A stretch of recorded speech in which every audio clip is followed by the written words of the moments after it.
Я Байбуганова Тамила, девичья фамилия Риизова.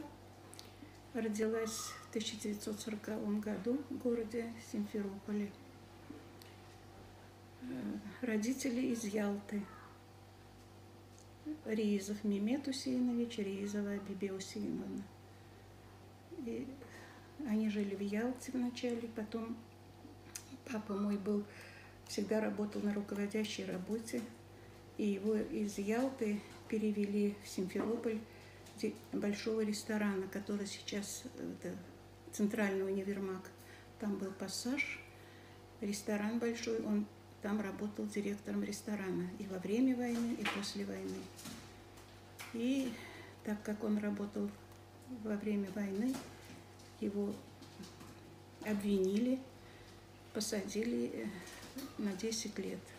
Отсидел он по политической статье от звонка до звонка. Потом вернулся. В Узбекистане мы жили, в Самарканде, в городе Самарканде. Сначала, когда нас депортировали, мы попали в Казахстан, город Алмата, какой-то поселок, я не помню, была маленькая, не помню. Там мы прожили года 3, наверное. И в 1948 году у меня даи был, Риизов Сервер, он был прокурором Крыма. Они жили в Самарканде. Он нам прислал визу и забрал нас в Самарканд. И в Самарканде мы жили со всеми своими сестрами его и с родственниками. И какой состав семьи у вас был на момент депортации? Состав семьи на время депортации нас было 3. Брат, старший самый, сестра была с 1938 года, и я самая младшая была. И когда мы попали в Самарканд, в те годы, было очень тяжело жить. Ни хлеба, ни воды, ни одежды, ничего не было. Я пошла в 1 класс тогда в Самарканде.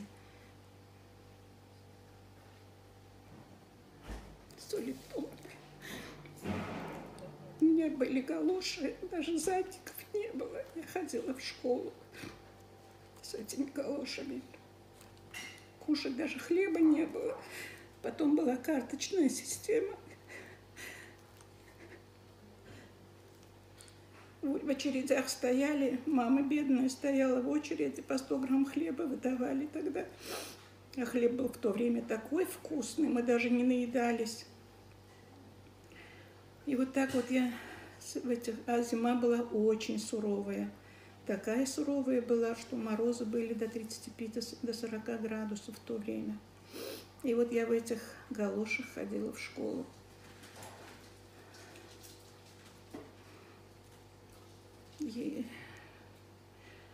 Как местные относились к вам в Узбекистане? Местные сначала, когда нас перевезли в Узбекистан, местные сначала очень плохо к нам относились, потому что их информировали о том, что мы якобы продажные приехали. Они нас и как-то старались унизить, оскорбляли и унижали нас. А потом уже, когда мы пожили там немножко, они узнали, что мы народ такой трудолюбивый, честный, справедливый. И они потом уже стали к нам относиться по-другому совсем. И вот когда мы уже приказ вышел, чтобы можно ехать в Крым при Горбачеве, тогда они даже нас не хотели отпускать. Вызывали нас и в райком, и везде вызывали, говорили: у вас же хорошая работа, вы на хорошем счету, зачем вы уезжаете, у вас свой дом, у вас своя машина, не надо уезжать. Они нам говорили такое.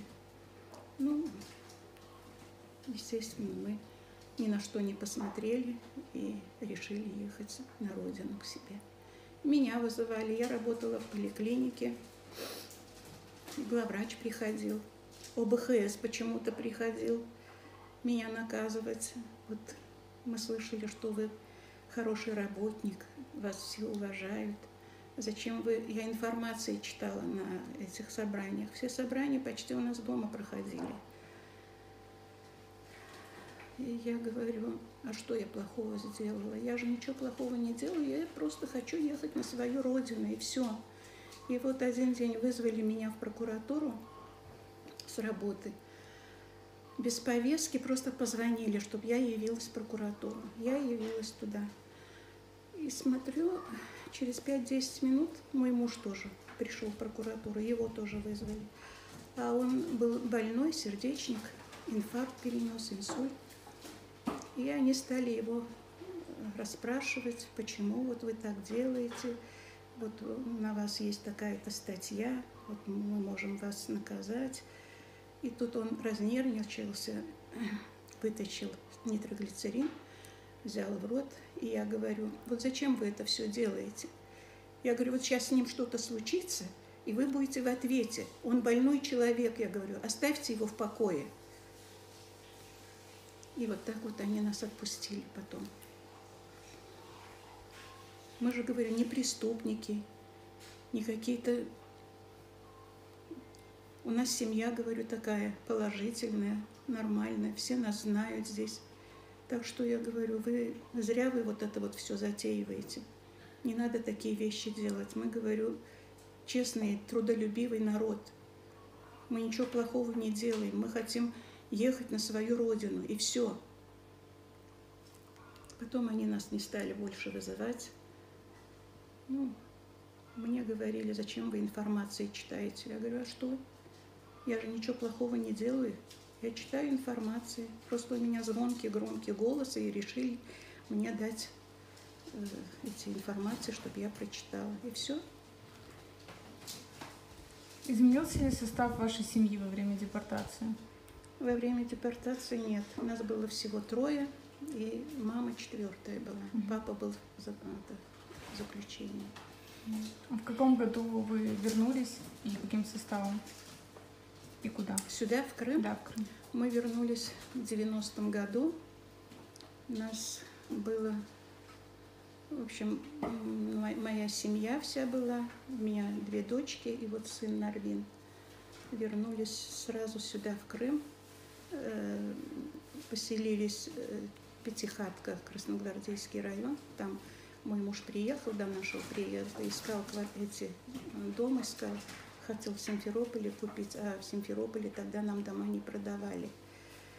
И мы купил он домик в этом переселенческой Пятихатке, и мы там 5 лет прожили. А потом мой муж приехал сюда, в сельсовет обратился, написал заявление на участок. И вот этот участок нам дали потом. Пришла виза, приезжайте для получения участка.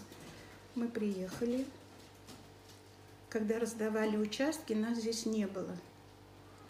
Мой муж тяжело заболел опять у него инфаркт, инсульт 2. И участки раздали вот по низу. Кто успел, тот взял, а нам дали вот здесь наверху. Мужу моему дали. Каким остался Крым в ваших воспоминаниях из детства? Ну, я не помню, я была маленькая совсем. Я же говорю, 4 лет мне не было тогда. Только помню, что вот война была, бомбежка была, и мы под кровать дети прятались, боялись. Я родилась в Симферополе, в первом роддоме. До сих пор этот роддом есть. Вот. О чем вы мечтали в детстве? Ну, в детстве я мечтала жить на своей родине. Всю жизнь мечтала. Вы помните какие-то пословицы или, возможно, песни, стихотворения того времени депортационного? Можете что-то исполнить? Нет. Не помню. Не знаю. Хорошо. И последний вопрос тогда. Что для вас означал тогда Крым и означает сейчас? Ну, тогда Крым я вообще не представляла. Я не помню, какой он был. Ну, а когда приехала, конечно, очень мне понравилось. И вот до сих пор я рада, что живу на своей родине.